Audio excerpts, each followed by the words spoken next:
Bra-ba-da, bra-ba-da, bra-ba-ba-da, pretty, bra-ba-da, bra-brown, brown. How are we, boy?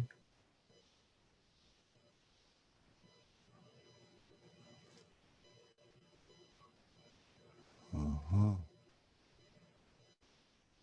Okay.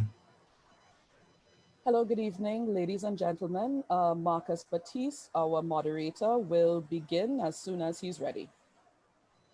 Good Uh, evening to everyone joining us via all the various mediums and the various forms of live. Welcome to the second installment of the Kaiso or the Coup and Kaiso. My name is Marcus Baptiste, and we're here to talk a little bit of Kaiso. Of course, this year, 2020, the 30th anniversary of that ill-fated experience that we had in Trinidad and Tobago of having that insurrection or that attempted coup. But of course, not only coming out of the coup as we would know it, you would have so many calypsos. So we're here to tie into how the calypsos would relate to the coup and all the various experiences in and around it. Just before we get into the details, and I have an esteemed panel that will be discussing this, including my brother Dennis Hall. Most of us will know him as the cultural Sprangalang. We have Zeno, uh, and we have my brother Omari Ashby on the inside that will be doing it. So I see there are a few other folks joining in. So those who join in via Zoom and those who will be via Facebook, good evening and welcome. But before we get into that, the 1990 project itself is all about the healing of the nation and the healing based on the experiences that we would have had in the 1990. And Deborah Matthews, in fact, the coordinator of the 1990 project, will introduce and tell us a little bit what the 1990 project is all about. And then we come in and we join in and we jumping in with Kaiso. Debbie Lee. I get Deborah. Thank you very much, Marcus, for that introduction. Ladies and gentlemen, and everybody that's watching via the live stream, welcome to the Coup and Kaiso Part 2, the Elections Edition.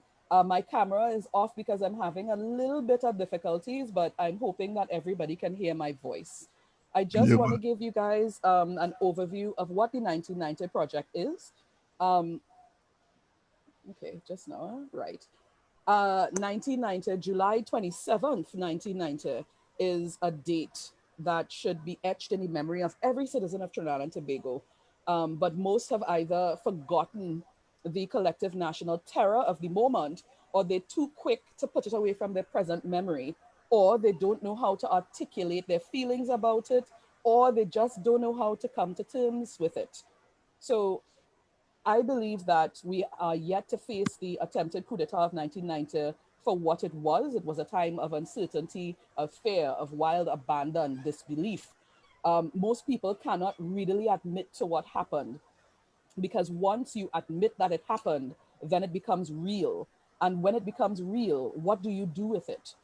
So this project is in part a commemorative project that seeks to make that occurrence part of our living memory 30 years later after it occurred, in order to spark a renewed conversation about it and our, as in Trinidad and Tobago's, history of resistance and rebellion.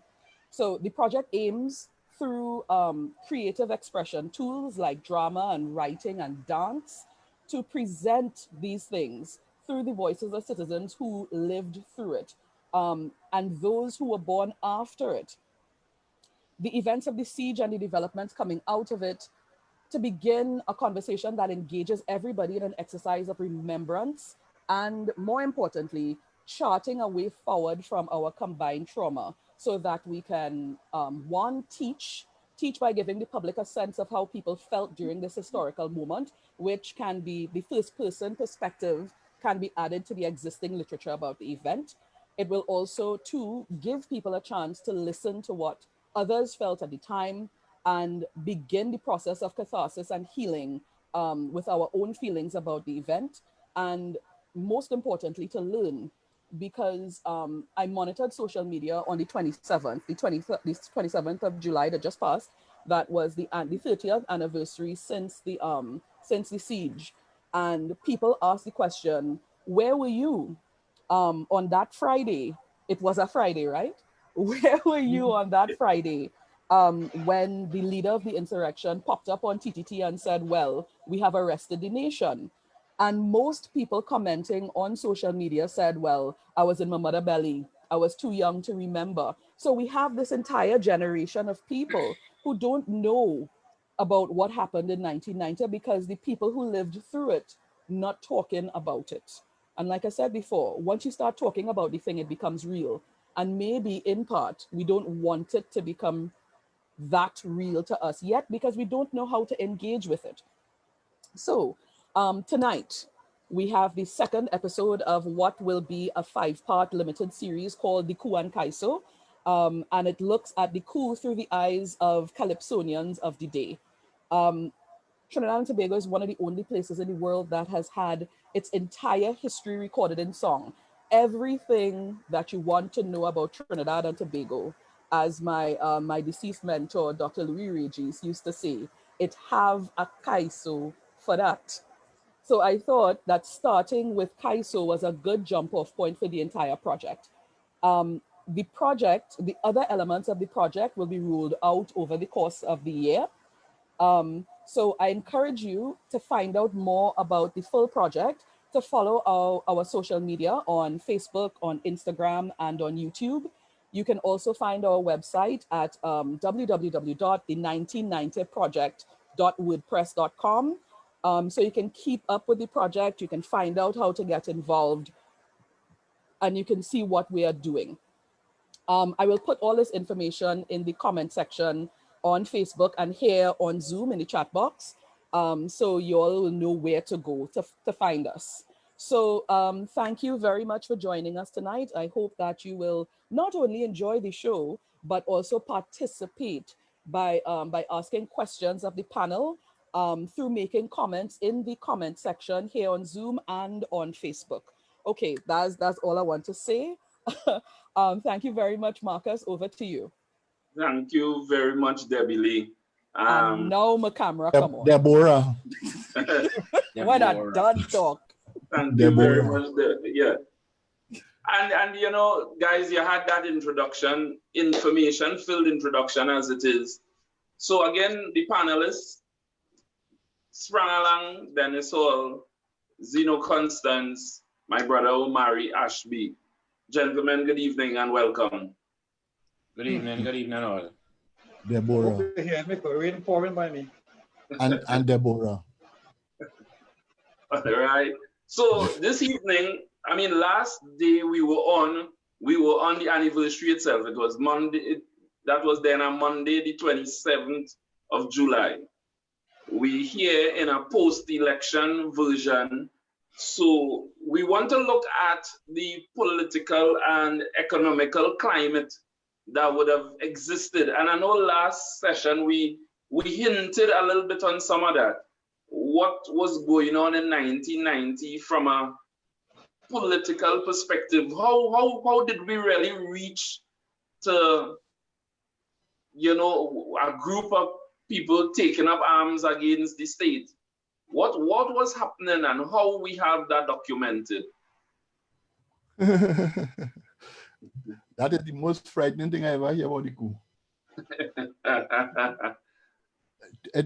A lot of things that we had to discuss. One, and I have been saying this, I said this last week, the last time we were here.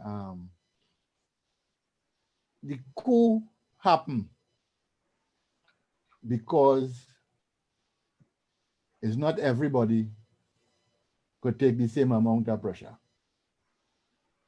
It also happened because it's not everybody who raised their hand and say power. Say not because they're saying power in unison. Everybody saying their own personal form of power. My argument has always been that the insurrectionists take a selfie because they didn't have nobody. They didn't have nobody guarding the guards. And that is my whole take on it. I'll tell you why. In 1986, you see, we can't discuss coup. A man don't wake up in the morning and reach that far in a coup. He just get killed when he land in tongue, he just dead. That's why Bandit was dead. He had to have plan and so on. And it will take a certain attitude and a certain bravado. And we were under the throes of we started in 56 with a benevolent dictator who, after lining we up and air shooting we, tax we to the point of better they shoot we. Because by 65, after we get independence, by 65, we didn't start a strike and get stupid. We had no idea. We had all the systems of who we borrow from without knowing what it is do with it. We also had somebody in charge of we who had a problem, who had an inherent enemy in both England and America. What 50, what boy? 59, there's a song, Leave the Damn Doctor with Sparrow sing. Very soon in the West Indies, they could be saying, please, Mr. Nigga, please.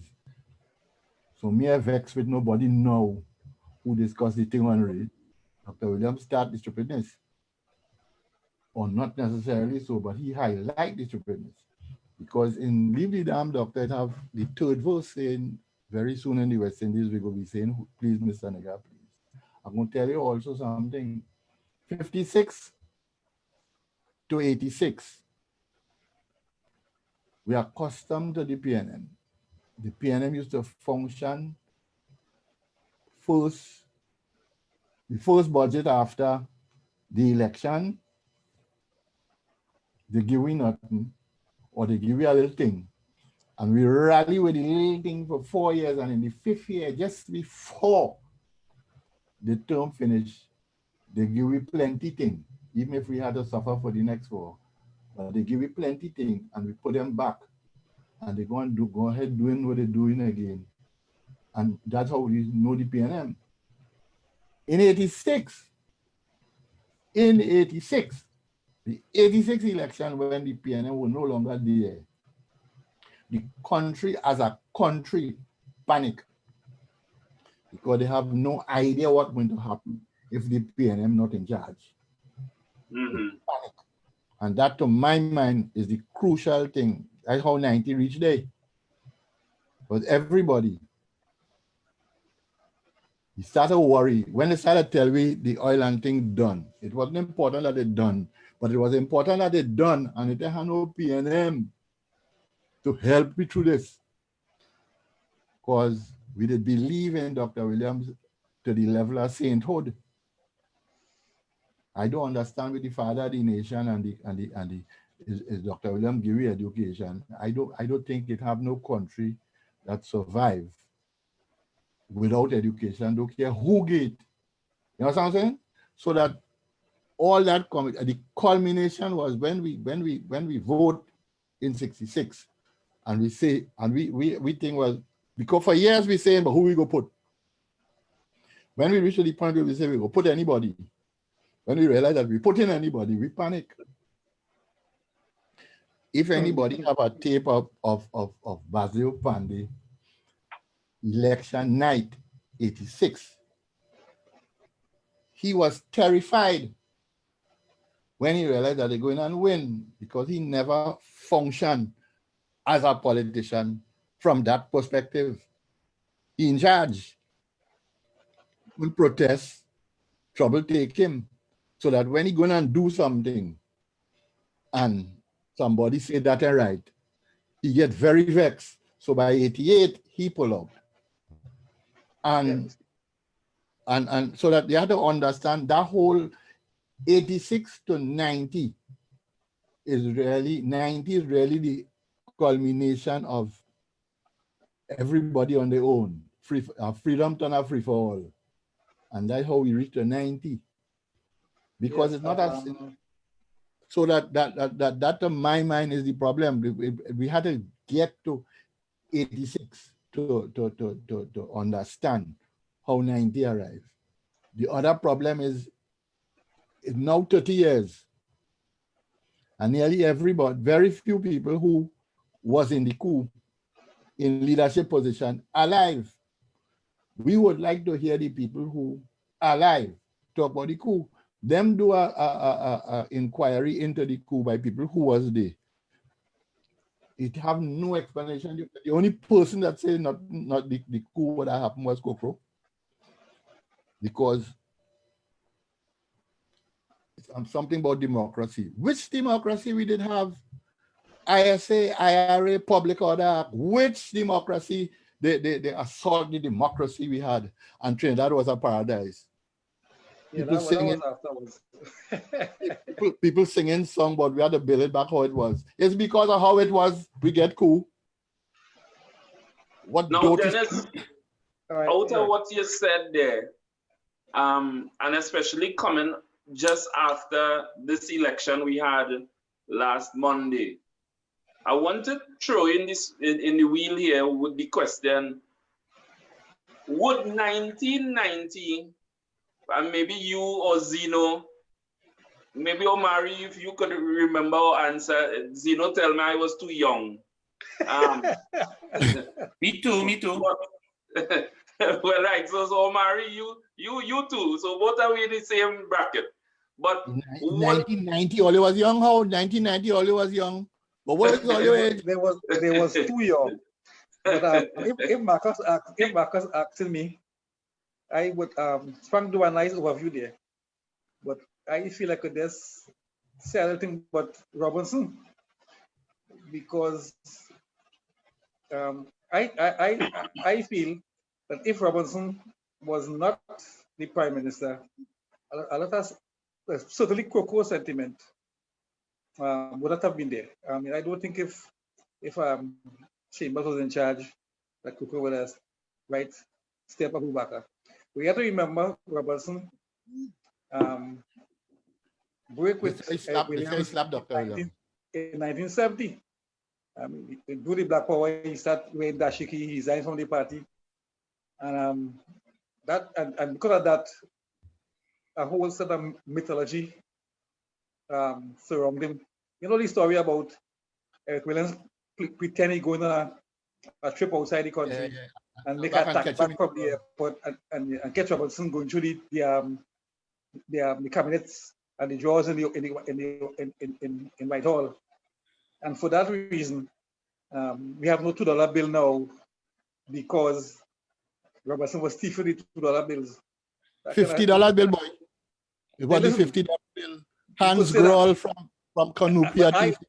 Listen, there are calypsos in the 1988 and 87. I think Frisco is one. At least two calypsos that mention this stupid $2 bill story, happened long before. Now, remember also Robertson having left and having take that stand with the Dashiki thing was lionized by people like Valentino back in the days.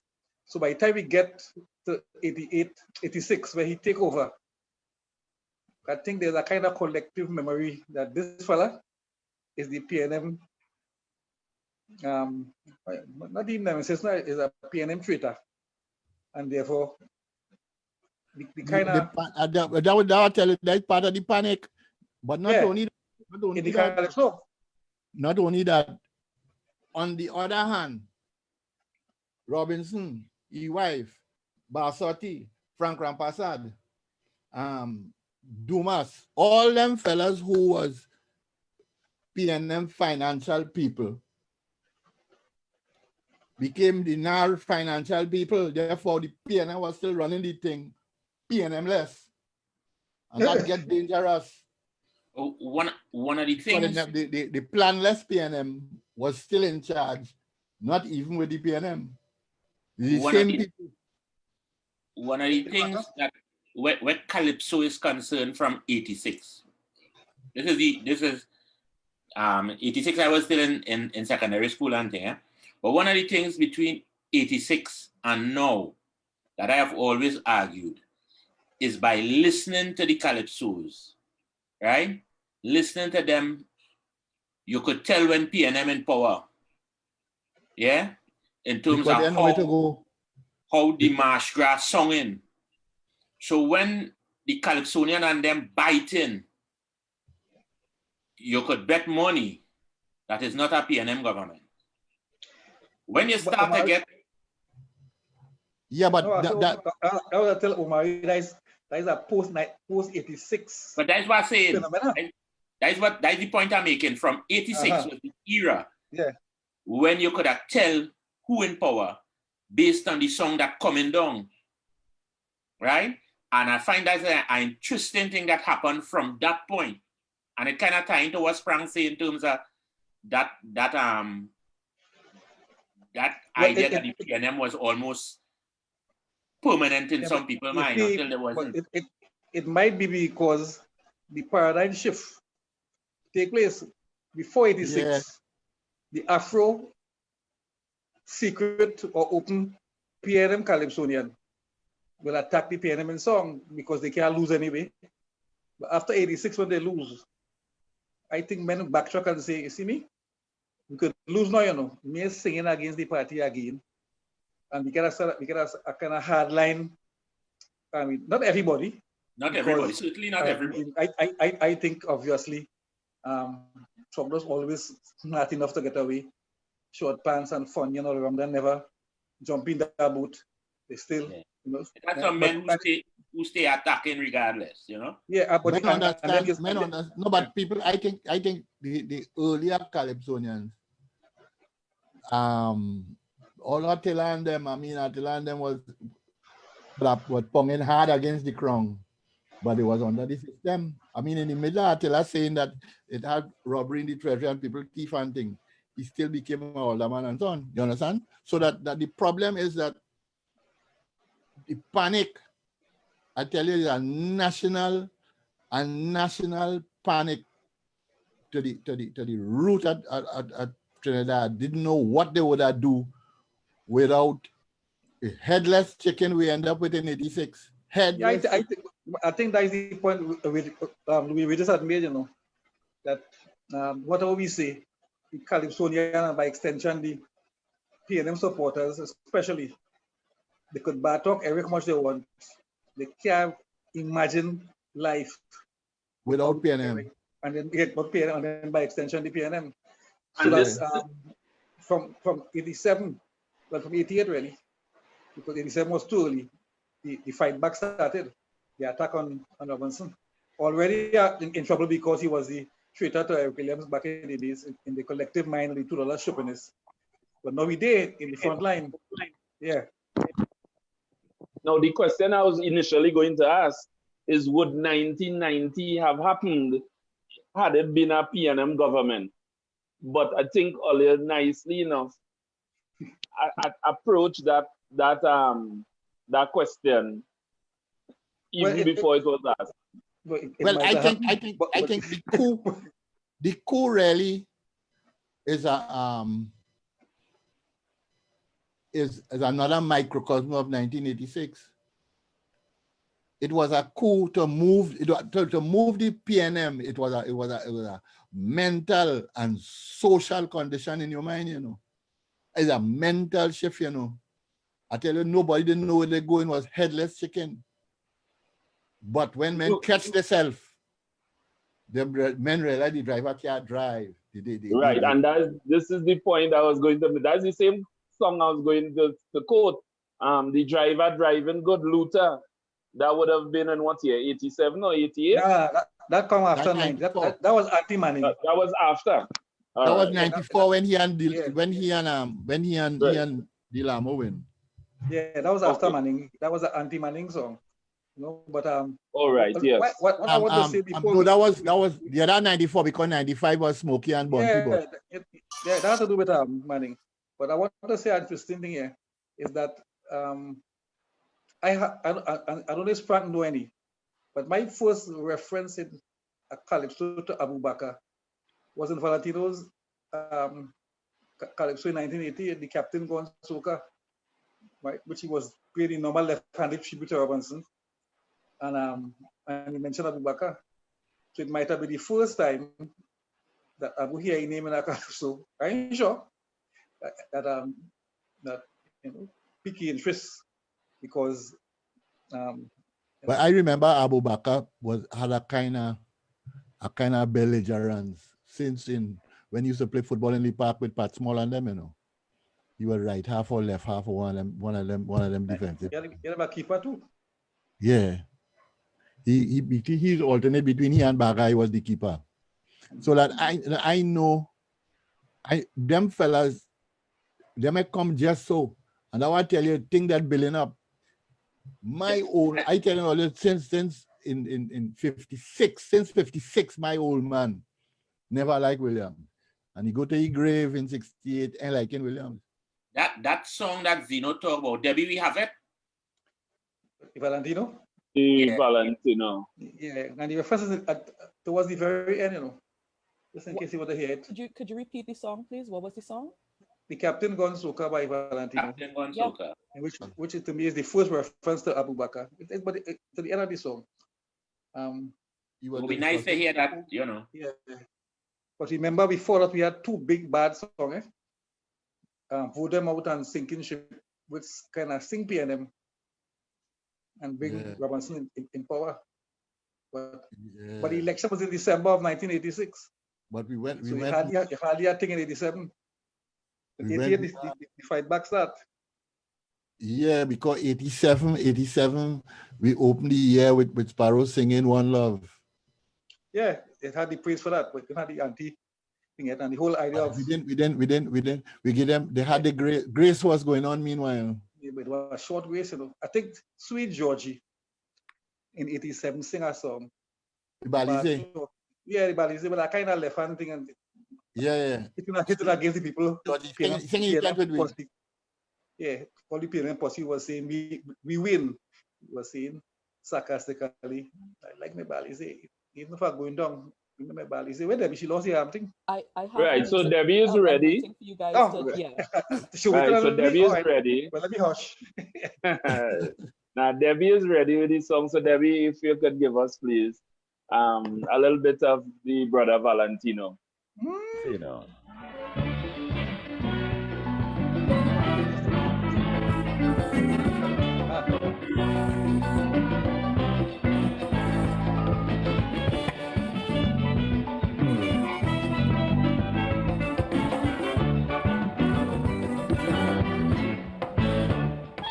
The man jamming in the land, the man jamming in the band, the man jamming. I just started playing there, but for those who join in and those who recently joined the chat, we say good evening and welcome. I see Marsha inside. Good evening, Marsha. Mr. Shaka C inside. I know George Maraj is listening online. Nice. He say my party is very on a jamming spree. Go tell the big jock pusher, the Captain Gone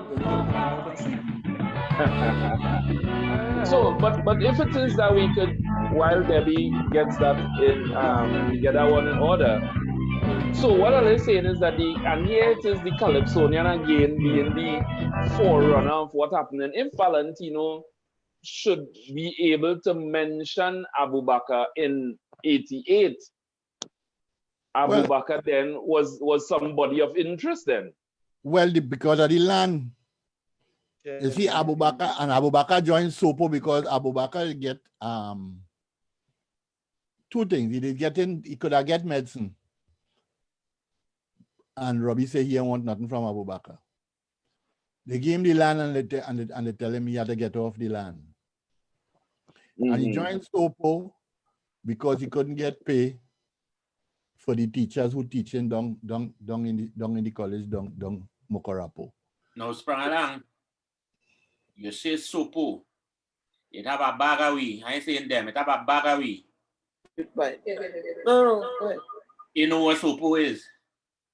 Oh, Oh, well, you know, explain to them now, I tired. me and That's too much thing that for we to do. But Sopo was a weird kind of thing because we aren't sure if Nolly Clark did striking against God, because he was in Sopo too. And was men who striking because they have the conditions they're right. Me and know the Anglican Church had problem. So we ain't sure where he was there, but he and Dukaran went the whole conversation with Abu Bakr when the dotation started. But Sopo, what Sopo mean? Me, you know. Save our poor officer. I don't know what it means, but police had a strike and all in that. Yeah, so it was an amalgam of people who was taking a position then in terms of striking. Yes. And was taking an economic position too. We wore with books and milk now. Abu Bakr bringing a new style of chant too. We wore with books and milk now. Nice. He invented a chant that worked nicely with what they had, and everybody turned to that chant. So he had a nice chant. He didn't have no "we shall overcome" the normal OWTO chant. He didn't have that. If we want, we think I best know. But he offered the thing, what he tried to do really is he tried to offer the medicine and the school thing, and they get teachers get pay to ingratiate him into the government program so that he could keep the land. Mm-hmm. The problem is he hire Ramesh, so he done going against the grain. You understand? Because Ramesh was the lawyer. The thing going, as a matter of fact, the court case going on in Sando. That was the week, the last week, day before the coup. That was the week of Caribana was to be the weekend day. So we went out the Tuesday, nothing would happen. But by the time we hit Canada, he lost the case. So I was on a radio station with Jai Ojamaraj discussing, well, we ain't know what you go do. You understand? But I was saying that nothing serious ain't gonna happen because Trinidadian afraid to dead. Little did I know, you can't frighten somebody who ain't afraid to dead. You understand the problem? That was the gist of the thing. And that will cause the Lacare. Because when I talk the Wednesday night with Jai. I say, well, that's the case, but we come out. I mean, nothing going on and thing, but they march in, so we know what they go do now. But they have something concrete in terms of the protest. Then you understand? But because it was a religious thing, it worry we because since we small, the PNM advise we don't mix politics and religion. From the time Dr. William gave problem with Finbar Ryan, he tell we don't mix politics with religion. You understand? So it have Sprang precedent. Is yeah. Summit of the People's Organizations, SOPO. Summit of the People Organization, SOPO, right.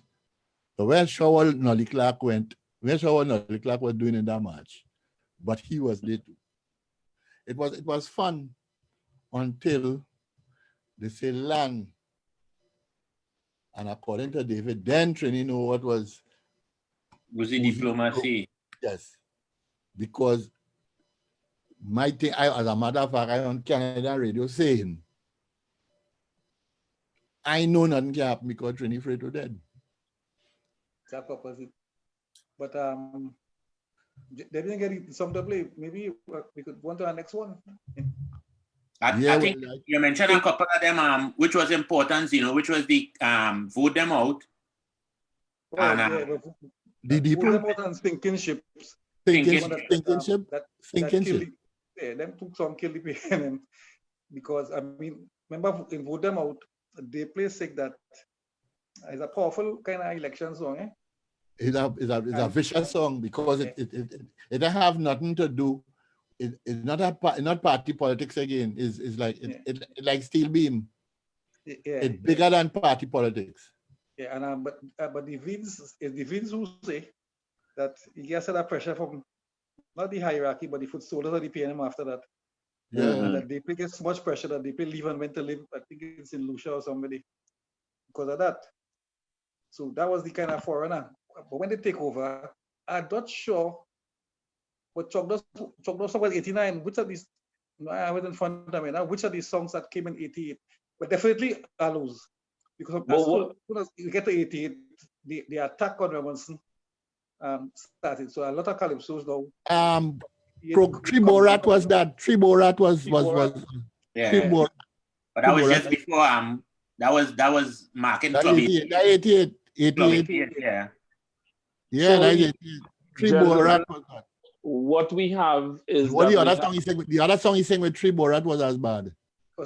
No, well, that mean in the independence thing. Yeah.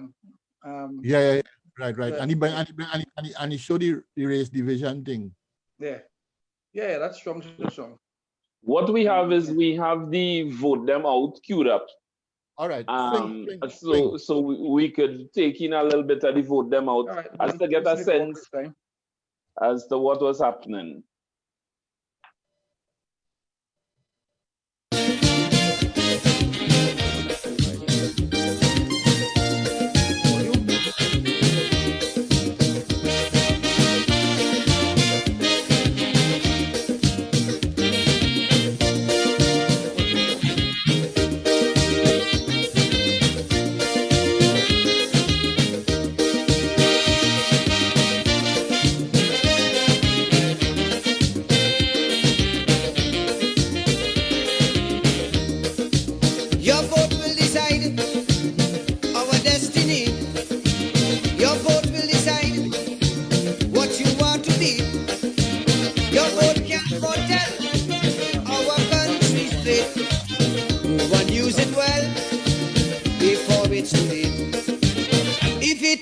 Who you're voting, fail beyond a doubt. When you're voting, vote them out. Vote them out. If it is the proven to be only full amount. When you're voting, vote them out. Vote them out.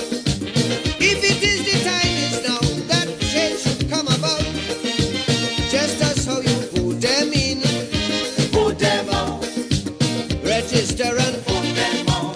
If they don't see, stain your finger and show them no mercy. Put them out with total scorn and shame.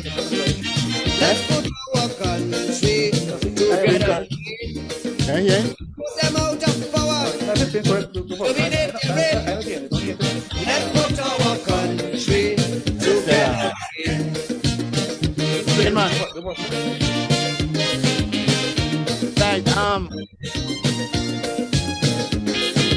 That come together with Sinking Ship. Yeah, that was the same time. Sinking Ship. Two foreigners. That all them is what 87? No, 88. All that is 88, you know. Nah. Right. Both them out might have been earlier. Yeah.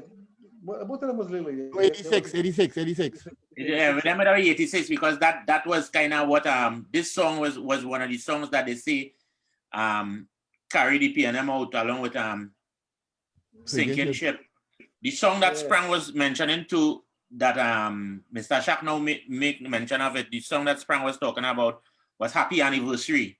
That mentioned the Crow. The Crow. Also, a little more information on the SOPO.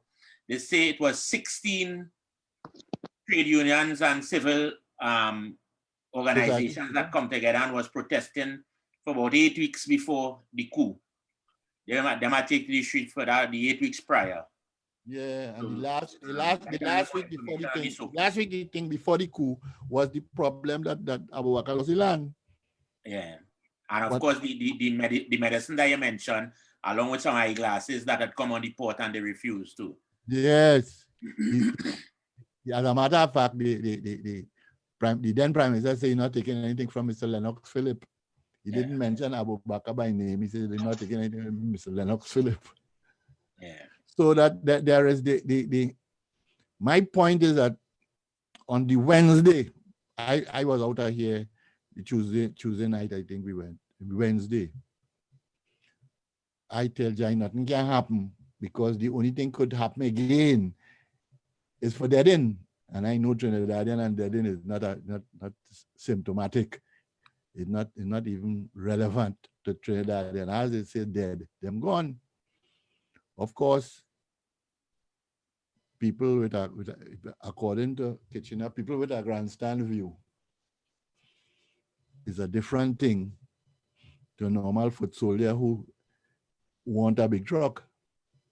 So that the problem and it escalate, it get out of everybody's hand. Now you have to also understand one of the only things we get successfully out of the coup was the Security Council, you know.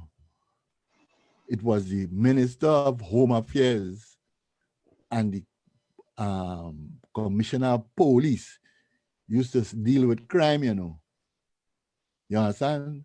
Randewa, Burroughs, them fellas, and Gerard Montano, and sundry other men of that ilk.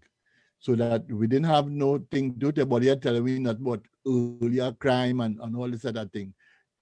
Hira and them fellas didn't come here, them come as a consequence of, in terms of political austerity, so that they couldn't mash up the democracy again. That is how Security Council and head of the security and they think the work they give Rashmi Ramnarayan and all, they didn't have all that then days, you know. It was Home Affairs and Commissioner of Police, you know. Had about 6 commissioner of police, one for traffic, one for narcotics, one for normal crime, and one for standard murder. Well, 4 commissioner of police, and then it had acting commissioner under 4 of them. Gentlemen, I want to ask a question and swinging it back a little bit relating to the calypsos of the day. We use and we say that is a tool where we could store and document our history. How accurate were the calypsonians of the day in documenting the history? How accurate were the calypsonians? Yeah, but it was before the coup. No, but that's not the problem. That's not the problem. The problem is they had to be accurate. Them fellas is bird's eye view. If they're wrong, the whole country wrong. If they're wrong, a cross section of the country wrong. A calypsonian does sing about he. A calypsonian does sing about we, he, see, he, and the rest of he people do. So that and we can't decide if it's right or wrong. Right, you not going to tell me that a man sing a song and it's wrong, but that have nothing to do with history funny. No, why I ask about right or wrong is because of that same thing, the history in itself. Now, 30 years later and beyond, when somebody pull a calypso, if we should look at again that crow where he talking about how we party, you know, what man in the stadium and football playing. And but that have nothing to do. That have nothing to do. That is how we were. That is how that have nothing to do. The thing about history is history, you know. Who write it? That the history we use in. The history you use is the one you get. Mm-hmm. But not a question of right and wrong. That is why we could sit down and discuss and call calypso from anywhere. We don't care if it's wrong. We don't care if it's right. It is the history. My point is that one point is that Robinson make allows because of Robinson, and we talk about just now, always jump in and sing 4 songs in a row. But Robinson preparing the way for what Coco say, always psych up Abu Bakr, because the sentiments against the government was very strong. I mean, except for Farouk gloating success in where that was One Love, it was a bagger, I don't do for the decision, the judge, the argument, something else. Maybe we have any one of them allos that Zeno talking about them? It might, but the thing is, Sprang, you was hearing the song just now. It was me alone wasn't hearing. Yeah, I can. I was hearing it in pieces now. Cutting up all the We time. have public advice and we have the argument. Anyone, you could play that. Anyone. The argument. It didn't have much range. It didn't have much range between the two songs. Play anyone. Right. That is the problem is I not hearing it properly. So as long as they coming to other people, that cool. Yeah, I hear it. We hear it. All right. Let's give you our votes. We will take our vote. The argument now by Sugar Allos. Yeah. Anyone. It's a 4-part series, Yeah. It's like Miguel Street. It's just stories of the same thing.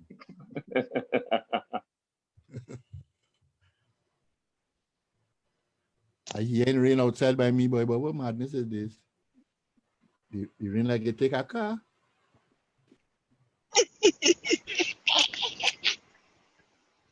You didn't take a car. Review.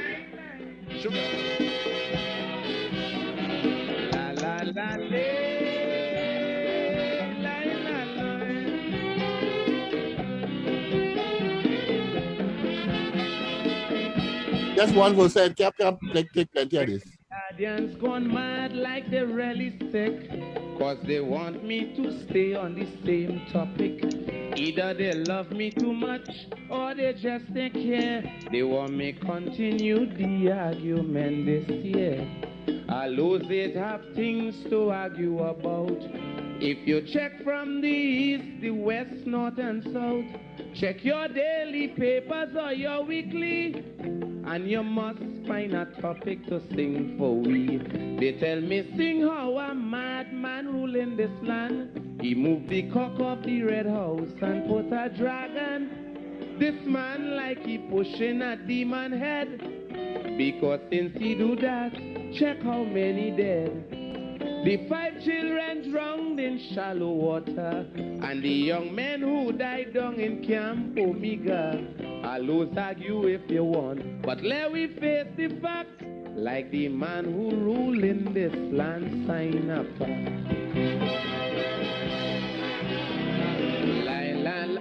Tambo be that.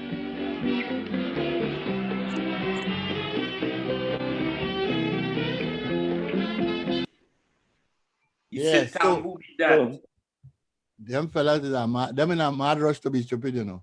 The problem was that was one of the early problems. Plus two, Dr. Williams had me superstitious and all, boy.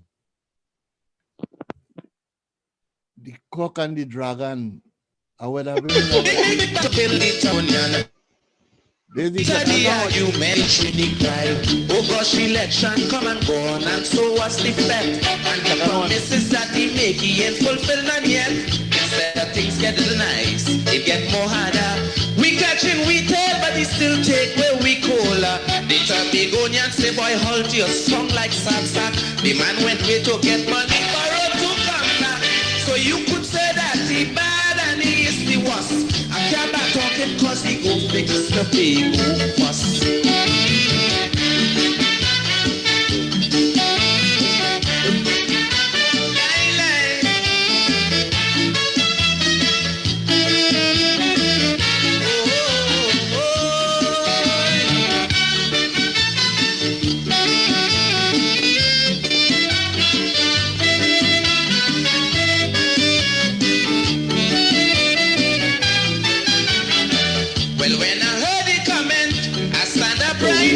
Case of 2 Sugar Allos that was mentioned. We just heard the first one was the argument, and second one was what? Further argument. well, as you say, is 4 years in succession that you would have, and the point about Miguel Street. The point about or what we might be able to do here is just be able to whet people's appetite for those who listening.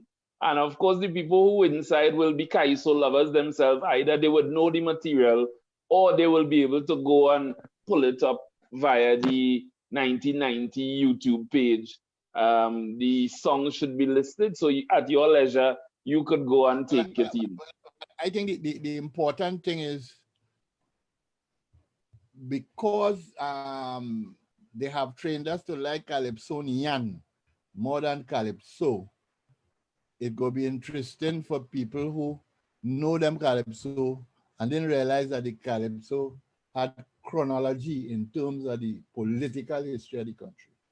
It didn't understand that Calypso had chronology in terms of development, good or bad, within the society. Because when you deal with the Calypso and forget who sang it, the thing is that nobody ain't going and check nothing about Coup and listen to what they play sing.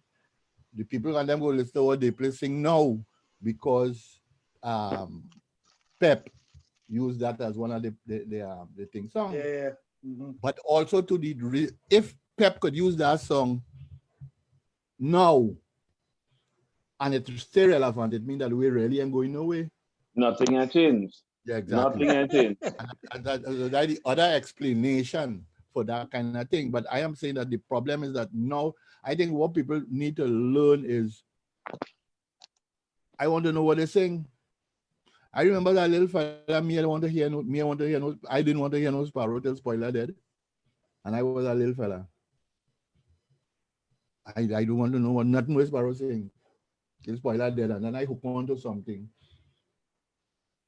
to drag me through the times, you understand? And then I end up having Kitchener to help pull me through. So that I attach Bomber and them other fellas coming down the line and thing. I attachment for.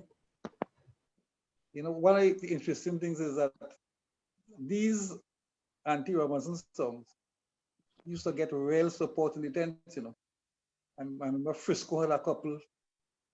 Yeah, Frisco discussed pull down the dragon and so on. Yeah, and the next one, and people, dancing in the aisles. So the sentiment against Robinson was very, very strong. Yeah, because it probably take the cola too. Yeah, and yeah. But it's how but he operated. He operated before his wife gets sick and so on. He and his wife was the people doing the financial position, and was doing the financial position together with. And then the point I make at the start that we were now in PNM country under NAR. And that to my mind, so therefore we no man land, we headless chicken. Anything could happen. That one man jumped the gun. We should have had the coup about 95, 96. The coup went too fast.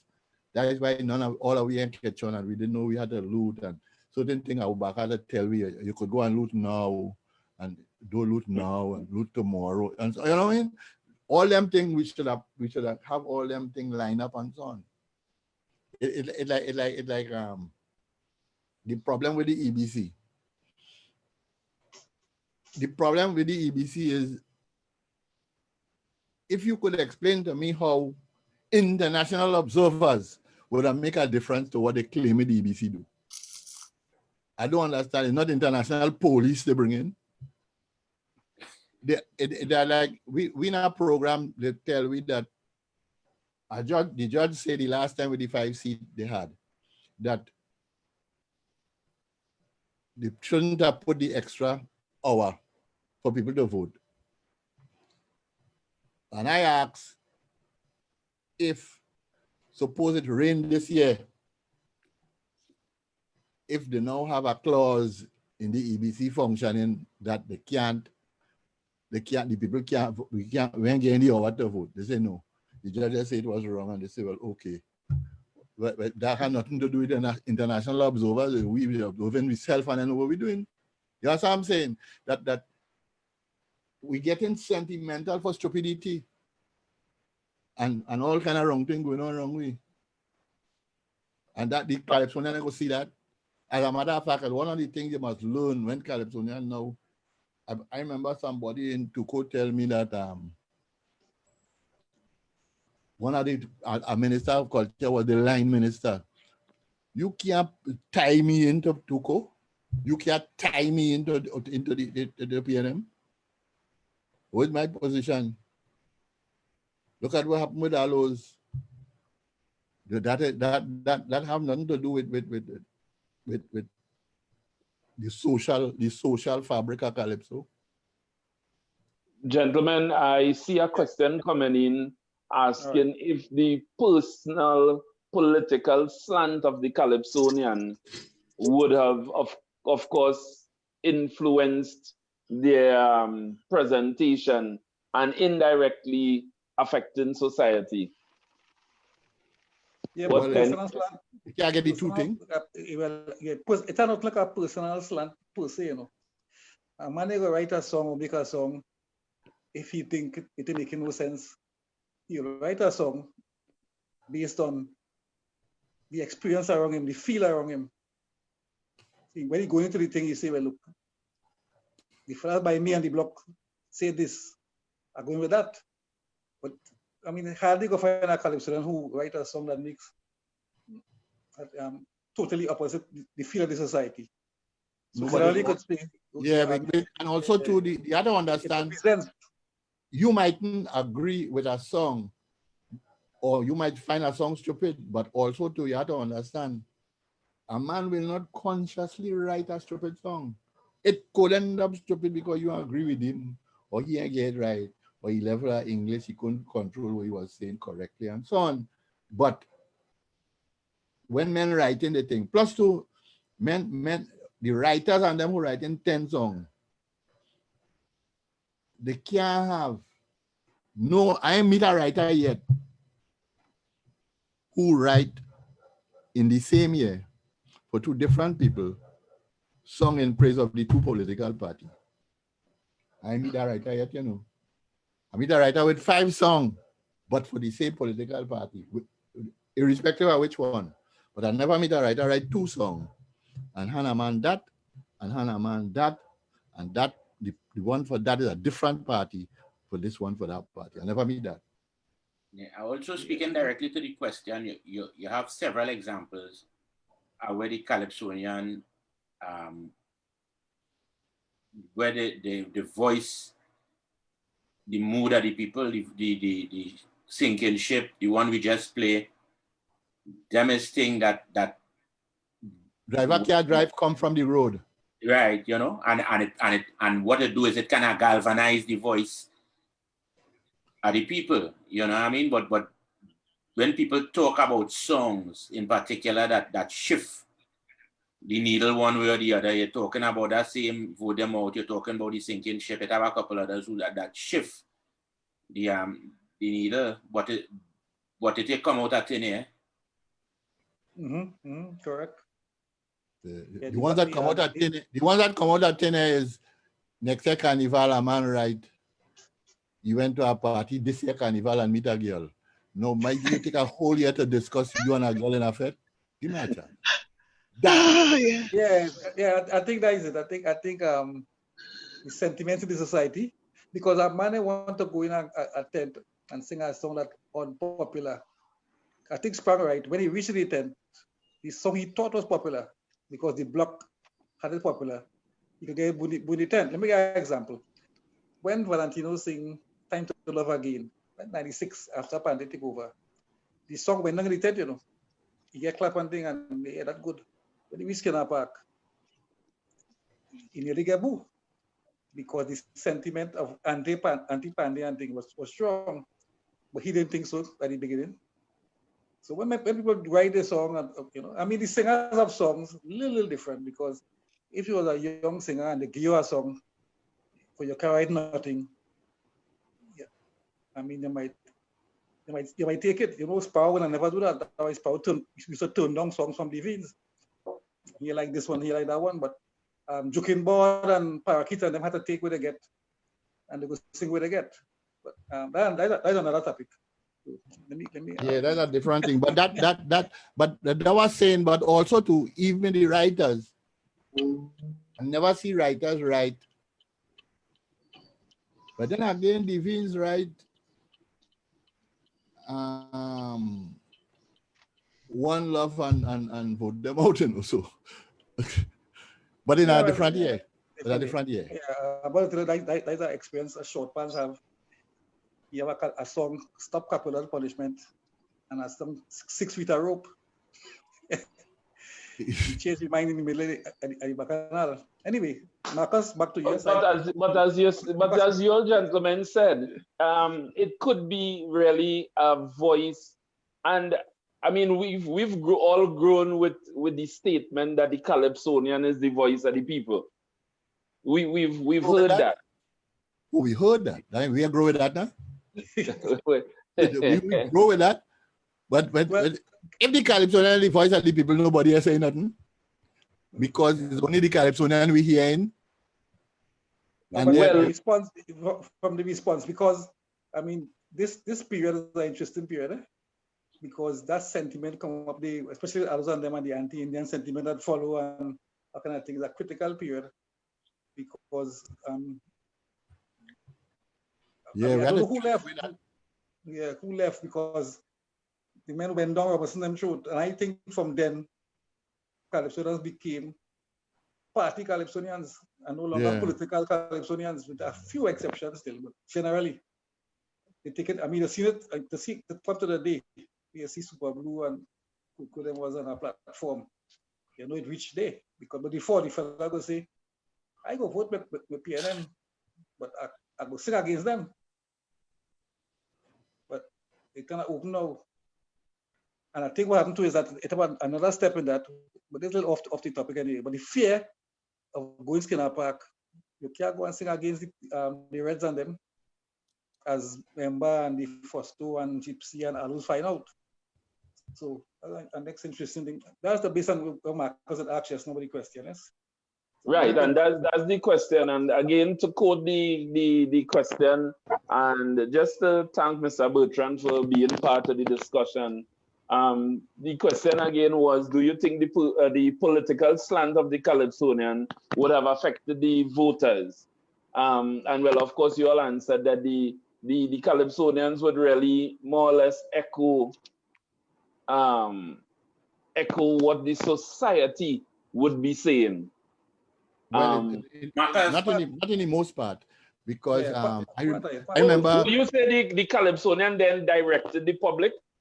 How it going? Is that chicken and the egg? Which one came first? No. Here where does it go?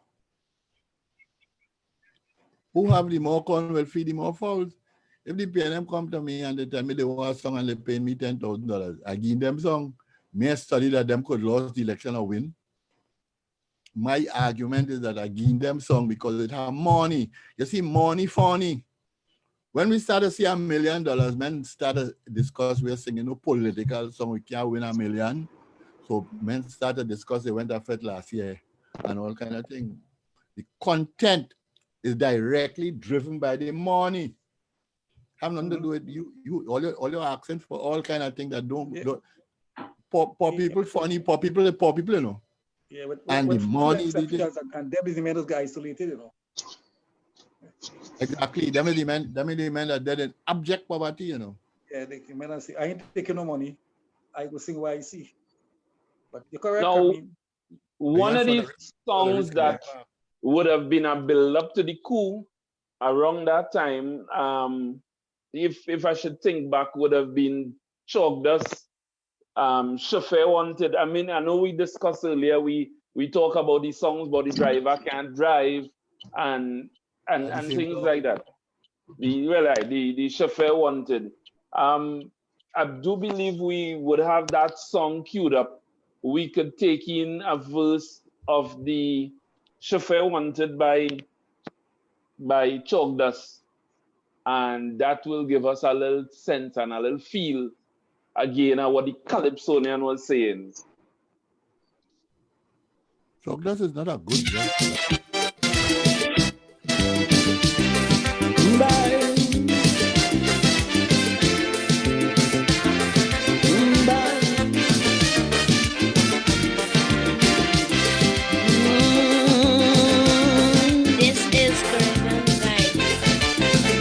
You asking me what is wrong with Trinidad? You can't understand why things go on so bad. You find we so rich in human resources, and yet the country going to pieces. Well, let me tell you, my friend, where we went wrong. After Eric Williams' old car breakdown, we called in an AR, we ordered an X-car and installed a new driver. With 33 passengers from the party, we gave him a maxi taxi, fitted with mag wheels, tape deck, computer, air conditioned 8-cylinder. With posh new fittings, this maxi car arrived. Then it started to swerve and nosedive. It took a year for passengers to realize. They say the new driver cannot drive. The new driver cannot drive. Man, sing there. Debbie Lee. So that is of course chauffeur wanted by 88. You win that year. You win that year, you know? Yeah. Oh, fuck it. You win that year? Yeah, man. Yes, man. 89. 88 or 89? 89. 88 Choco. 89. 88 Croco in the Triborat. right. So yes, Marcus. They Driver cannot drive. All right. this way I think the Calypsonians has only influenced we who like Calypso, you know. I don't understand have men who like Paul Anka and the Bee Gees and things, you know, them not can influence them, you know. A visa could influence them, not we had to learn we business too, eh? Omari, what's your point? No, I'm saying we also have to acknowledge the power of the Calypsonian to sense the pulse too, eh? Some better than others, eh? Where you living here? And one of the things that I mean, I don't know what will account for it. We spoke about the 1990 from David Rudder. That was pre-coup. That I suppose was giving you a sense of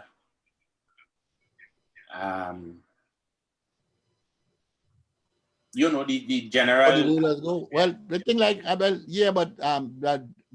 1990 by David Rudder is the same. Is almost the same thing as Ism Schism by Stalin. Right. You understand the world order. I mean, we had to watch, you know. But the thing is that it has always been an international language, but from we perspective. I remember because Roulette tell me that he said, hey, people like Calypso because it is Dadian and it has good English. He said, but it's poetry, it's normal English, it's like Shakespeare. They don't judge it like how they use English using satire and farce and all them things. You know, so that ism, schism and 1990 is the same sentiment. Gentlemen, so, the coup came, it happened, the Calypsonians document the history. What other Calypso that we could look at that will give a young listener or somebody who researching or even to recap, what's another interesting Calypso or topic? I mean, here it is, we were looking at the political. Let it try to go and listen to election songs. And not election song, pre-election. Marcha Dime singing about the 56 election. Chokdas doing Shango Vision and various things. Where's boy named Keith Styler, designer and Kitchener doing Notre Dame seat and so on. Now we go to the election derby by Kitchener, which is to my mind a classic in political. You don't understand the difference between political calypso and party stupidity, you know. Bali song party time was what? That was 87? That I was in it. Yeah, that was one of those that that was the one right after the thing. Yeah, that 87. He was in the marshal then. Yeah. I was gonna make the point about the One Love, because the whole number of calypsos when this NAR split, well, when Pandey take his section anyway, that talk about how One Love, which was the slogan for the NAR, would fall apart. I mean, song by Gypsy Singer Song, Brother J, Ilamu, that whole idea. Yeah, a lot of people. Well, Croco never shift. Yeah, but I mean, if you look at what else, we talk about the Aloe song and then the one with the thing on the Red House. But one of the factors is the One Love was also very strong in 88, 89, that period. So a few songs that look about, you know, and Coco definitely. Yeah. Tree Borat. Yeah, that idiot. But I think they understand. You understand Mansfield Coco as because you are walking down the road and told me Makuna born. Them lines is be how the Calypsonians work. You understand? If we could take a listen at the Tree Borat by Crocro. I mean, it's being mentioned a couple of times. I even jotted down on a paper here. As to give a sense of the political environment that would have happened pre-coup.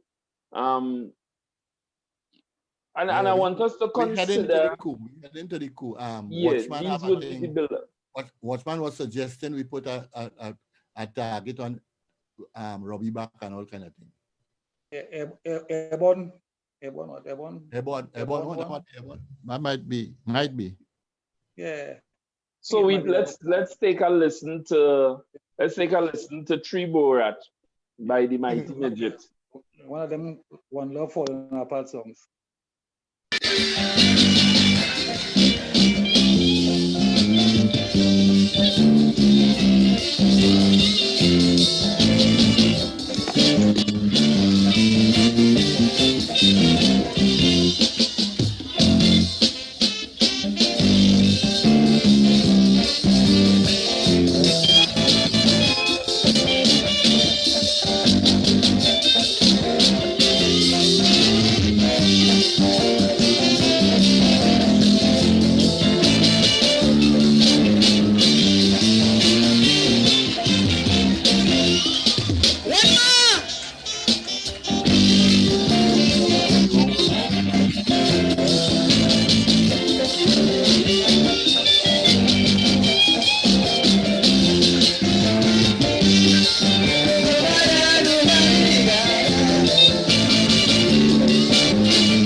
So we got Yes. a little bit of Crow. You know what I couldn't help but observing Crow opening lines is certain thing bothering me. And I show it bothering everybody. What I do I tell you that it come from the road. As a matter of fact, in the education corruption and common entrance, the line was I just walking down the road and turn my Makunaba on. So the lines will be there telling you how they get the information. Immediate man who said that He was on Frederick all Street. we know people and so on. You understand? Yeah, Frederick Street and she bag bus and fall out.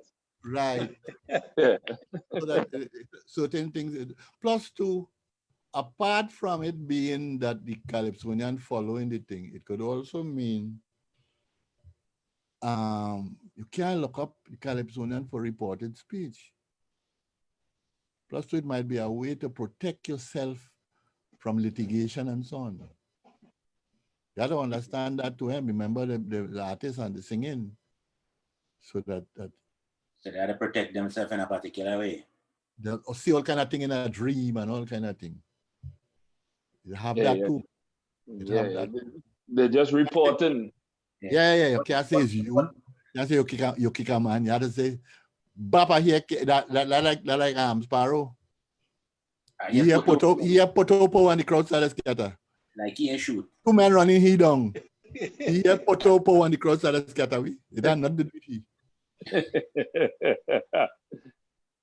So Omari, you were going to make a point? I'm saying the Crow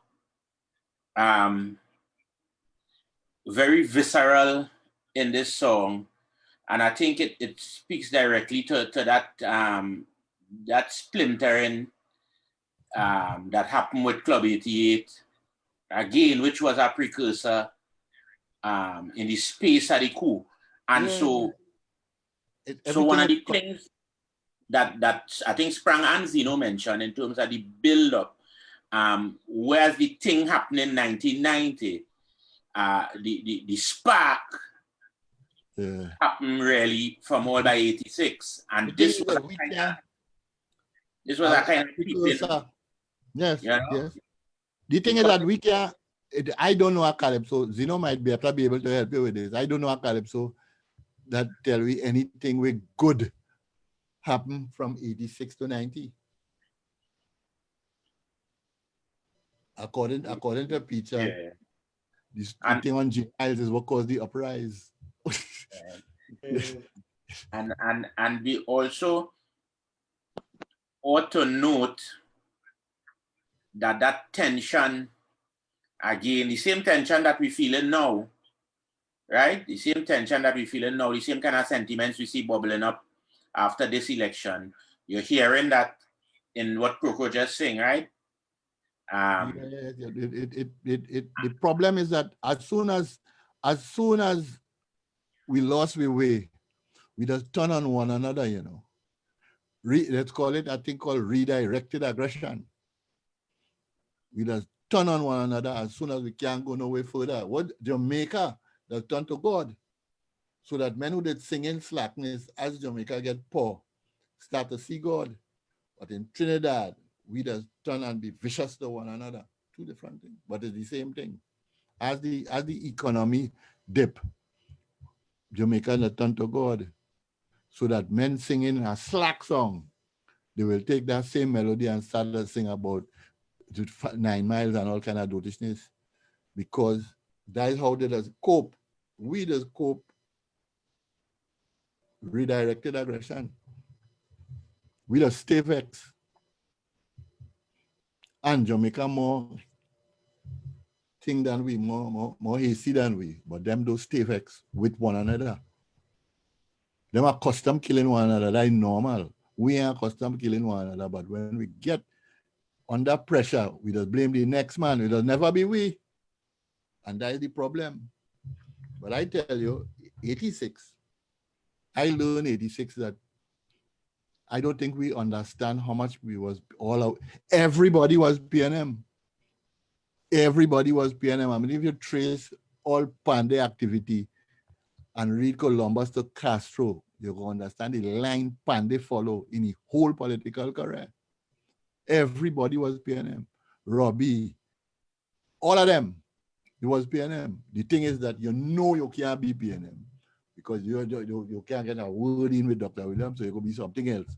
But it was always, everybody was PNM, and that is because PNM was the point of reference for the colonial era. Therefore, all of we was under the same pressure with Dr. Williams come and remove. But Dr. Williams, not so. Dr. Williams, who he could control, is he own, and the rest all you could dead. He was a recalcitrant minority and various other things. And I talk in 1957, but leave the damn doctor by Sparrow. The line, third verse, very soon in the West Indies is, please, Mr. Nigga, please. That you can't bring that in Trinidad. You understand? That a good in Trinidad. So we be worrying about spoil it. I can't get a Ramsaran peanut punch. Nobody been studying it in 57. No, we're not worried about that. And in 1962, for independence, we ban 2 words and feel that will take care of the problem. 1962, this was not law. That's why I tell you I miss Sat. Sat is my horse. Sat to tell you in your face, Yatax, because that is reality. In fact, the king of reality was a pale grenade of class. Now, what we saw happening, and as much as we swinging towards the recently concluded election again, and to digress slightly, I mean, we saw the whole election being dissected and unfolded via social media.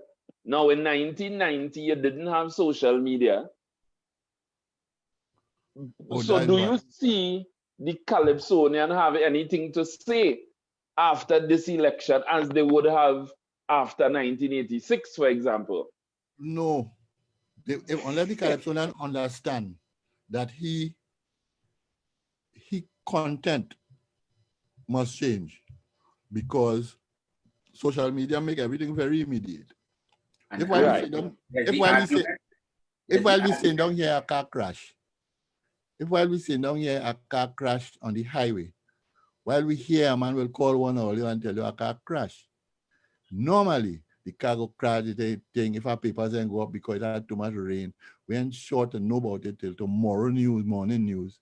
And if it's a crash because a man skate off the road, that the program, we mightn't get that till tomorrow evening. That's why it had evening news, because it takes so long for me to get the news from morning paper to morning paper. It had evening news.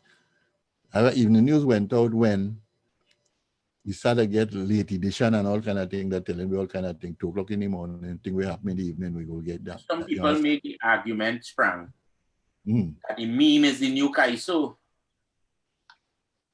Yeah, because the meme happening so fast that the California. No, but you see, the problem is news. And Calypso is not noted for news as per news, like it's not noted for news like Chalk does, but it's noted for how you interpret the news into what the society doing, like Stalin. So there's a difference. Chalk does is a chronicler. Stalin is like shadow. Them is philosophers. Right. Sociologists. Chalk does is just a chronicler. So I could tell you all what happened and have no opinion. Them fellas from the second line, them start to have opinion. They start to see where it could be better. That would make Stalin great. A man can sing all them among the years and sing 2 slack songs in his life. All of them before Martin Luther King dead. But to pick up Marcus' point, or the query anyway, with social media and the immediacy of the news of the events, means is a greater challenge on the Calypsonian. Exactly. That thing that's happening now, everybody know. Next year, and in that challenge, I see has become a problem too, because since we don't know the news, we don't know the information, we don't hear what happened, right? When fellas come to this thing, the emphasis is now on a kind of poetry, a kind of literature, and the music going all right, and the you know, the immediacy of the bacchanal in the calypsos that Sparrow and Blakey them when they interpreted that gone, you know, so a set of poetry calypsos, well, sort of music of kind, but take over the tongue. Bad because of that social media is bad journalism, and I was making the point that it had to have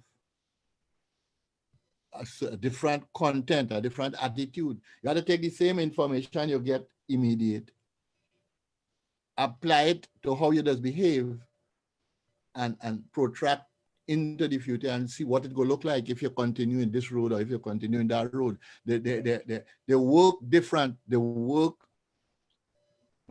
have a little more crystal ball work than reporting will happen, because you don't know in social media and so on. But we ain't doing that. Like, I hoping that it have no carnival next year. And I say, even if it have, let the Calypso and left them out, sing one song for them, and let we go whole year trying to produce music. Let we join social media with Calypso whole year. Yeah. We would. I hope so, because this is a opportunity for we to break the mold of carnival and to create a new normal, right? A new normal. 12 months of the year Calypso. That's what we need. No, but the challenge with that, Frank, you someone like Stalin there. You see in better days. Yeah, but seriously, that's the only thing you have. That's a challenge, you know, because why would you want Calypso for news if the news already there? Well, it's not that what I mean. It have no news. Let me tell you something. You know why they have a film industry in Trinidad? We just make complete song. It have no music to put in a film. They just use music for continuum and thing. We don't make them kind of song. Look at what's happening now. We in the Coup and had to put we bed in the center of the room and run around the bed, the speed of the Calypso that they're playing for we normal 10 o'clock a day, and we can't go nowhere. It's mad. And that is because we catering, we had to go the pre-carnival thing where we can go nowhere. Now we have a chance. 2021 is the year to break away from that mold. Well, nobody are dreaming that. If the rewards so great and rewards going to them poetic calypsos with boring melodies, nothing will change that. So we need to it had to be boring melodies, but it had to be faster than that too. Well, yeah, well, on both ends of the spectrum now. I mean, so, but that's a challenge, a real challenge to make a calypso about COVID, knowing that we know what happening and knowing that everybody want to make one. Yeah, so I say it be different. Also jump out and make a calypso that could play anytime, a COVID calypso. I wonder why he has something by crazy. Anyway, let me we digress slightly, but yes, but exactly. you know, it's not a question of digress, it's a question of seeing the calypso, because what we're doing is trying to fit calypso into a mold. Not that what we had to do. We had to get the mold. And that's it. And the reason I brought up about the modern day society is that I wanted to bring it back to the 1990 and kind of, you know, see if we could swap times a little bit. We're doing a little time warp on our own, and had the coup happen now, how social media would have treated with the coup. Well, you know, social media is a madhouse, you know. Social media is, if Zuckerberg did know Trinidadian would have taken up social media, he wouldn't have invented, you know. Because he said nothing could get more out of hand than something a Trinidadian pick up, you know. I don't think I have ever met more useless information, although it does get some things on social media and so on. Well, I would like, on behalf of Trinbago, to say we do have exclusivity in that. Is the world over. But I mean, we are now a global village. Therefore, the human being mad. Therefore, the human being mad. A point I wanted to bring up though is, I don't know, I might be slightly off base here, but in my lifetime, I find women take over the world in a serious way. I don't know. No, me base it on verification and gender and all kind of madness. But I am saying, when I was a little fella, woman never used to stand up for themselves like now. They wasn't involved in various in commanding heights of economies and so on like now. We know, do you know if it looked like is it a humanoid change in terms of but when you was rocking the cradle, it's not mighty on that, you know. That's a total kind of power. When somebody fool you and tell you that they worth it, you come out in other areas to flex the power, but you already had a power there that was frightening, you know. When my father bring home the money, my mother take it and decide what to buy. So she go out and make it, but he had no say after he bring it home. Without even a discussion, she take it and make sure it reach to work for everybody. But but also to, meanwhile, the men are learning how to make the money reach without them, you know. No, but I'm saying that is the power women had, and which they still have, but they get derailed into thinking that wasn't a power, you know. So they come out a day and go to other places and flexing our power that they already had, and which we supposed to compliment them for, you know. So when you hear you tell a woman she's a homemaker, that's supposed to be a compliment of the highest order. But that's a cuss word, you know. When you say is a woman, that's not the feeling of course. Do my wickedness, but I'm not a wickedness. That's the highest compliment that we cannot do. Yeah, that I mean, but also to men inherit being in charge, but developing people has always been the better person. And the woman and them, they gone clear. Yeah, they gone clear. Unfortunately, we recognize that, and the women like they recognizing that the woman and them understand that. Why I'm saying that for years, but I think and I live long enough to see that, and every time I talk that means don't notice this is talking, so I hush. But I know I seen. Yeah, I kind of had a kind of bias myself, because I'm not a person who will say when I see a bar drive, I had to be a woman.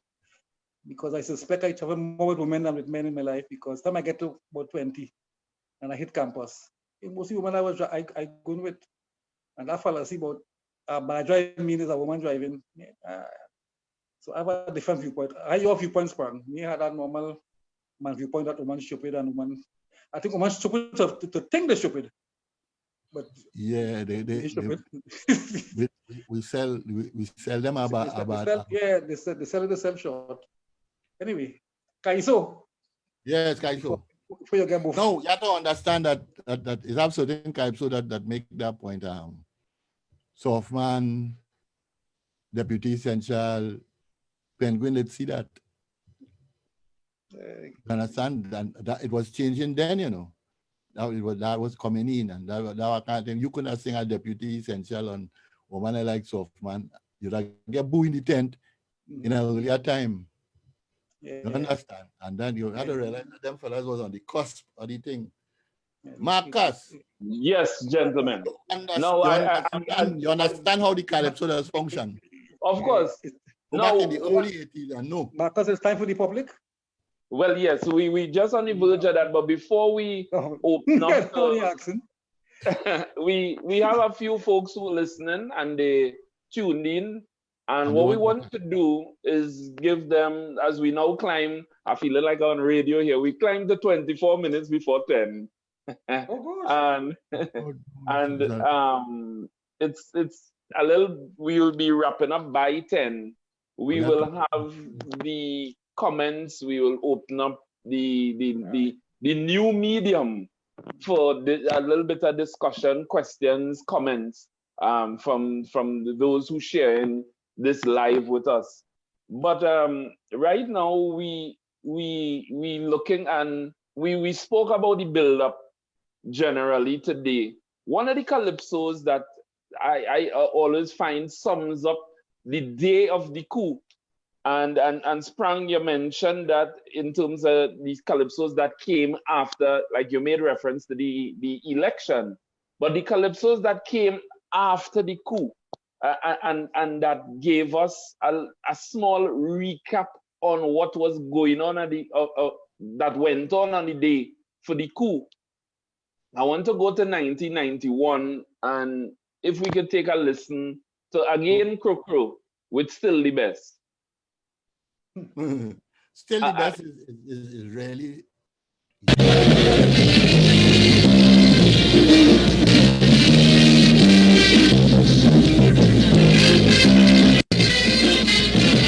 I say we are still the best, in spite of all the unrest. But somebody local of booze. When I watch CNN news, they say that the whole country burned down and for that place is no more a come. But I want to tell the world a lie. A dream purpose flag is still flying high. Cause there has in the world governmental patrol much people get killed. There has in the world governmental patrol, big football match playing still. There has in the world governmental patrol, the main police station burned down. There is in the world so much fire in town, the St. James man drinking beer and rum. So Trinidad is nice, like Trinidad is good. This country of my birth, Trinidad and Tobago, the greatest island.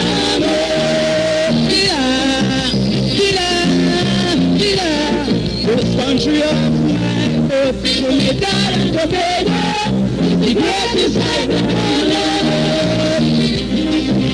Go Marcus. Yes. Go Marcus. The problem is that calypso, freedom turn free for all in Trinidad, and that calypso is really the problem we have. Once they reach by my door, it is important. Did this also show? Now, earlier we spoke about the Calypsonian taking the grassroots or the underground feel. Did it also show, and Sprang, you said, because it didn't reach to the door, or I mean, the station, man drinking rum, people playing. Had a football final, I also had a show in Palms Club. I mean, you know, yeah. Normal. But what I was saying is that this calypso, Trinidad, the whole of Trinidad on a selfie. You pose up, look here what's going on, you pose up and you're there. Now, based on the history documented in Calypso, this is one of the songs that will jump out. And when we listen to this, the listener, let's say even 50 years after the coup, next 20 years, next 100 years even, and we listen and we talk about we had a coup. We wouldn't be, or folks mightn't be around to explain. They're going to just take what in the song as fact. Yeah, but it's a fact. That madness that we mad. My Omari. point is, but I just argue against that strong, you know. Eh? We have a way we just look at that attitude as a fault. But me so sure it's a fault because I thought it a cope. I just tell people if we are take things serious during the coup, it's possible we could have still be recovering. So we have a blessing and a curse in how we just deal with things. Because they have a way, they sit in there, they don't take nothing serious, everything is a joke. And that might be for we good. Yeah, because when we process it, sorry, and we laugh, we just then go on to deal with it, you know. But if your first reaction is to get on, like the other places where we see Coup, then we might have been in a different situation now. So sometimes for me, I have a way where I say, we jamming still is a blessing more than is a curse. Because I feel if you should take things too serious, we could have a problem. I ain't sure how to weigh the two things. But what I'm saying is that song is a reality. Once you have an accident on the road and you ring by your cousin and your cousin home, you will say, well, I'll go listen to that news in the morning. But if your cousin at home, you stay by the phone till you find out that your cousin home safe. And then you will start to worry. So that song is the reality. And that song, Marcus, is also part of what them fellas are see on the ground. That is the real thing that I see. We party through all our problems then? No, not that we party through all our problems. We just only met with what concerned we. We think was we wanted to win the Shell Cup in the football. So we did party, we're going to be party, drinking, we think, going and drink. After we're done with the football, we're going down St. James and drink. That's how we does party. As a matter of fact, I had 2 DJ in a funeral up by me last week. I am saying, what you see, what them fellas see, you see what them fellas see is not what you would like them to see. And that's the point I make tell you about history. That thing was Crocro saying is the history on the ground of what happened Friday, 27 July, 1990. But you don't want that to be the history. You find Abu Bakr interfere with democracy and all kind of thing. The rotted seed with that. The history is whole party partying.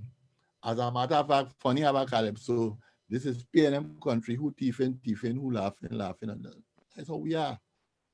That is why you can't put your mind together to like anything else but PNM if you're African, and to like anything else but UNC if you're Indian, because that work easy. Because you're born and you go dead Indian if you're an Indian, and you go dead African if you're African, and therefore if you line them up as African and Indian, you know where to vote. And you move on.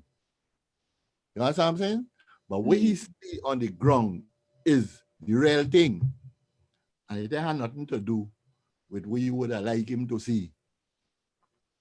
Because he's the same man that say a prayer for Abu Bakr. And he was arguing, and he was also arguing that man can't, you had to sorry for Abu Bakr, it's we who psych him up, and you had to say a prayer for him because Robbie take away, we can't drink Babash and play a little way and so on, with normal life. Yeah, so we was only arguing that the coup was wrong without a doubt. Yeah, but in this democratic, why didn't vote him out? But then if you wait for election, man might have eat man in this land. He going both sides because he ain't sure. Yes, sure. Why? Yeah, sure. Why it happened? And that's the point. That's the point I'm making about. Hey, we gotta get people a chance to say something, eh? Well, gentlemen, so what we will do is open out. Debbie, I don't know how you will exactly take your questions or comments, but we invite the folks who listening. I mean, we've been speaking almost to the last 2 hours, and of course the pace we going at, and when we start to talk Kaiso, we could talk Kaiso. We're just trying to keep it in the box here, but we could talk Kaiso and swing all directions. So we now open up for the next 10 minutes or so to take your comments, questions on the topic of the coup and Kaiso. We are looking also at the Facebook page. So if it is here that you're listening via the Facebook live feed, I will be able to see your questions there as well. So Debbie Lee, I don't know if we have anybody who could direct any questions so far. If anybody has a question, just indicate that in the chat box on Zoom or on Facebook, and I will unmute their mic on Zoom. We get chat box on Zoom. All kind of thing going on. Dennis, this is the new normal. This is the new normal. just now, this is how school and where school going, you know. Yes, now yes. Yeah, I think I tell you we could raise your hand, you know. Yeah, you could raise your hand and all. Yeah, no too bad. You can't raise your hand inside of here.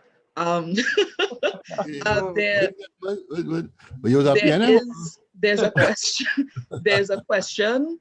Somebody wants to know if the calypsos leading up to 1990, if they would have in any part influenced the group of insurgents to overthrow the government of the day. You have to ask Sopo that, not we. The problem is it does work.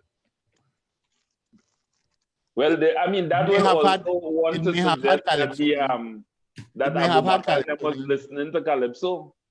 It may have had Calypsonians who were marching with Sopo, not as Calypsonians, but as Union people and as normal citizens and various things. The problem is that we're trying to separate this Calypso and give this Calypso art form this autonomous being. But Calypso is not that. Calypso is... It had a fella come by 102 when I was there. A rubbish truck come up, stop, fella jump out and come in with a CD. And he just do this thing. CD good? Then he comes second or third in soca, so the Indian thing now. George Singh and them thing. And he come back Ash Wednesday to Tanqui in the rubbish truck. I said, boy, you nearly 200,000 you get. He said, not yet, in June. So he had to work the rubbish truck till June before he could get arrested, you know. So I said, well, what are you going to do? You could go and buy a new rubbish truck, his own rubbish truck. You know? So that Calypso, you're from the belly of the serpent. As a real Calypsonian, you're from the belly of the serpent. Stalin and them never walk no way, Sparrow never walk no way.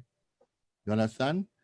But unlike Chokdas and them, plenty men then have no other income, so them walking the street stroller with no fixed place of abode. Plenty of them in pink shirt and green pants.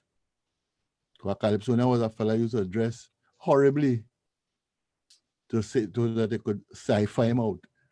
But they were part of was street stroller with no fixed place of abode. That's what Calypsonian essentially his modus operandi is a street stroller with no fixed place of abode. The history of Calypso comes from there. That's the belly of the serpent. So that's what they're asking the thing that happened from 86 to 90 went both ways. The Calypso influenced it, but that influenced the Calypsonian. Debbie, sorry there, Dennis. Debbie Lee, I see we have another question. In the chat, yes. Joseph Bertrand is asking, Calypso has done well to document the events of 1990 and its lead up. Do you think that Calypso can play a role in the healing of the nation? Yeah, but he decided that the nation had to heal. I don't understand. But weren't there attempts to heal the nation? Yeah, bring back how it was. Well, it's a song or two. When is Let the Flowers Bloom Again and something else to look at 1990, a little different. Remember, I said last time we were here Master Tone. Yeah, Tone 2001. Yeah, there were a few Calypsos. There were two direct full support for Abu, right? James Bass then song where Eunice sing and Coco song, but there were some others in the middle. Yeah, the tone, July 2001, and attempted to heal. I don't know how far I could get, because the general thing, I mean, even thing like Duke, Duke saying get on radical. It was that telling the people, wait, as I now leave the place, and all start to loot. So there's an attempt that somebody can look at the people and say, well, you get on bad. Some look at Abu and say you get on bad.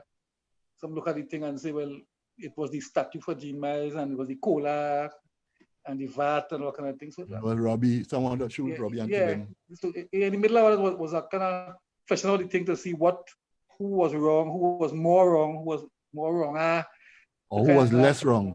Yes, now, to come to our thing. And I make the point. That's the point I'm making, that we dealing with healing.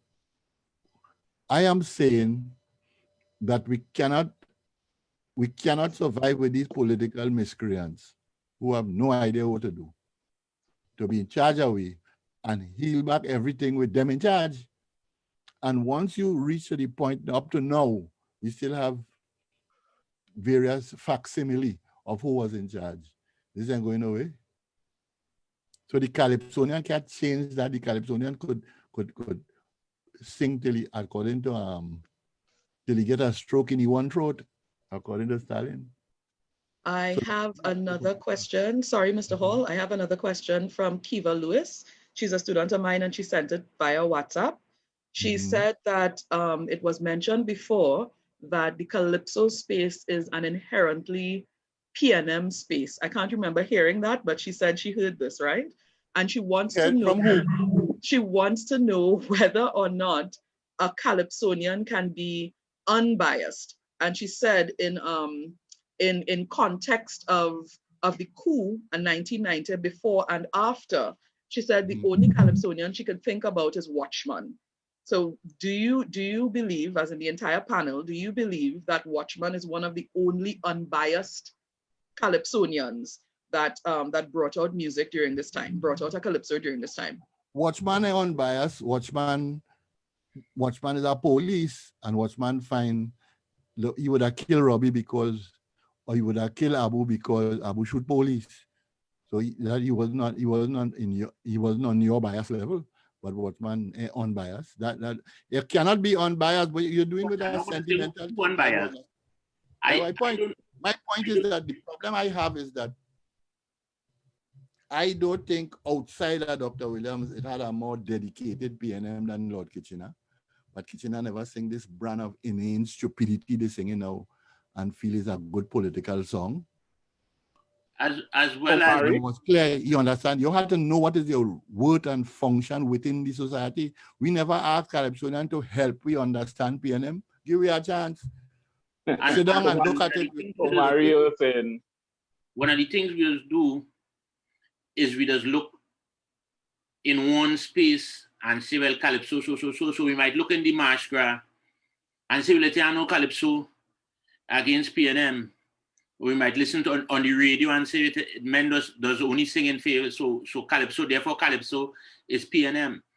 And I know that to be so true if you look at the whole landscape of Kaiso, because it has enough man out there who wants no part of PNM, and they may not be so successful in Skinner Park, but that don't mean. But they may not be successful because the problem is that, you see, the problem is that we don't see it as an art form. We see it as a man hustling. And you just hustle based on where the food is, and the food is 7,005. The manchi grass at least 100,000. So that we singing this with this banality and insanity. But I am also saying that the problem is not simply you can't vex with them, that man.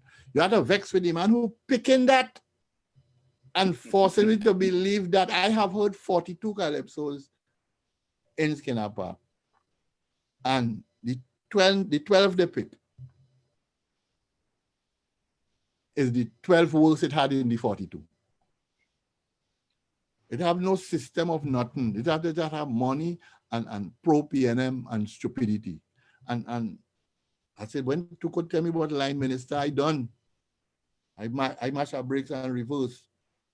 Because the artist really is the man that's seen a egalitarian society, equality in various things, functioning institutions and so on. That way he does see in his mind a nice place for each other to grow up. He does see the final straw.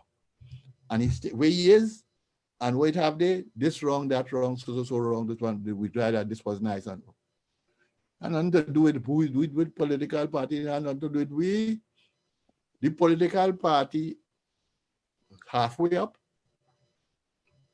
halfway up, rough way up, and left with to dead for 4 years. 5 years, we get a nice budget and they're ready to halfway, cough way up, dig out way and left with to dead. But we can't measure that. So then the Calypsonian going to join that. As a matter of fact, as Stalin say, who give them all this money so that they could go and party? Best break a DJ hand. Stalin. Gentlemen, you're wrapping up to that kind of time in the evening.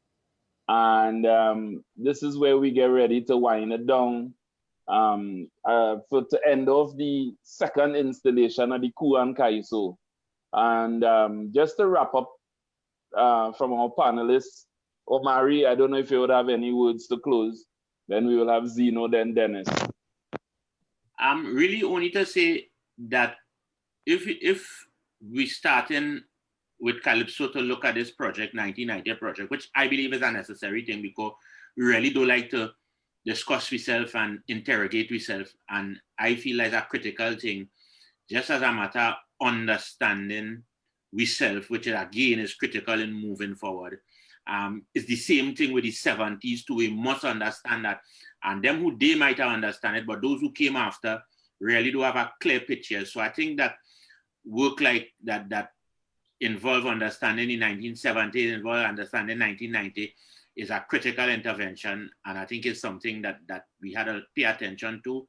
And I think the 1990 project is something that we should support in that way towards that general idea of looking at ourselves in a real way. Nice, thank you, Zeno. Zeno gone already.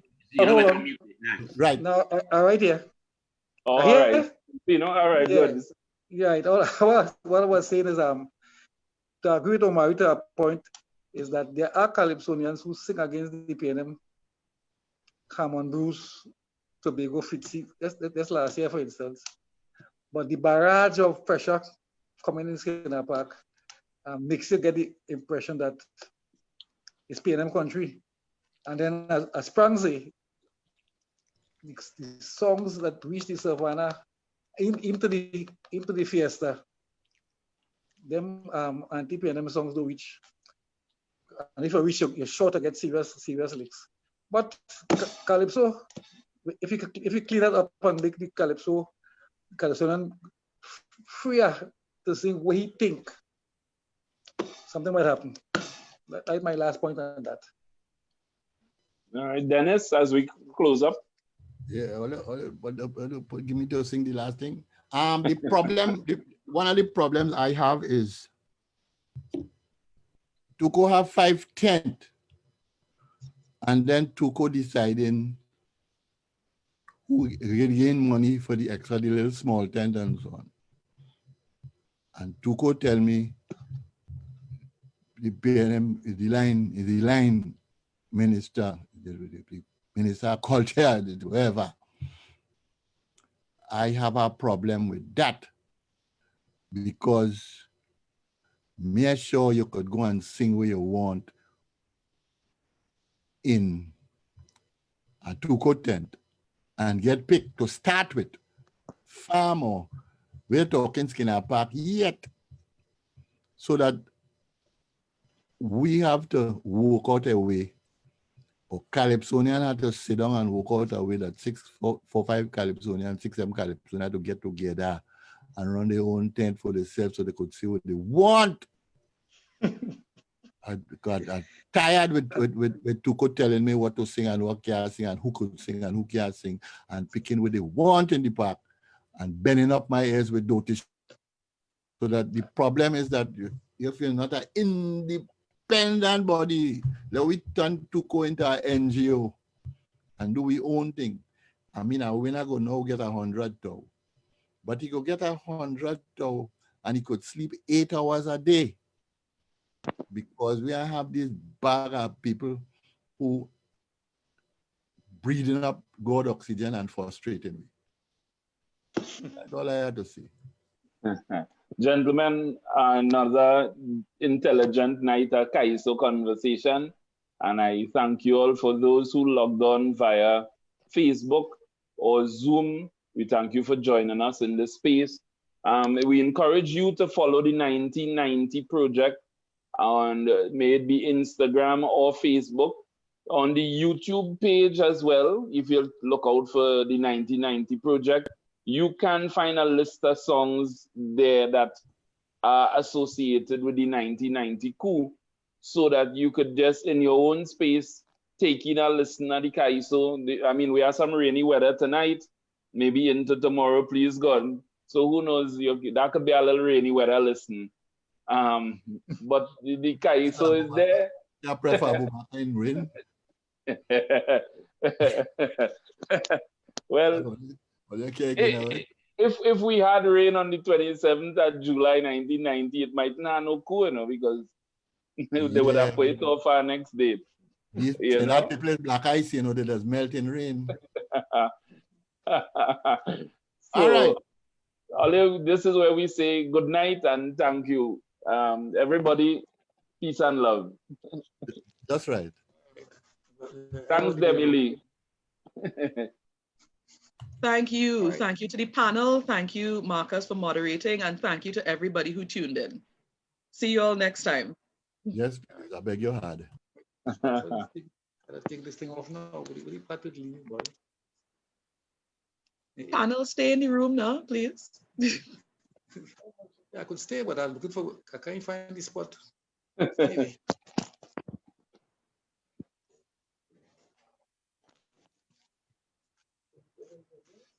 I think so. I think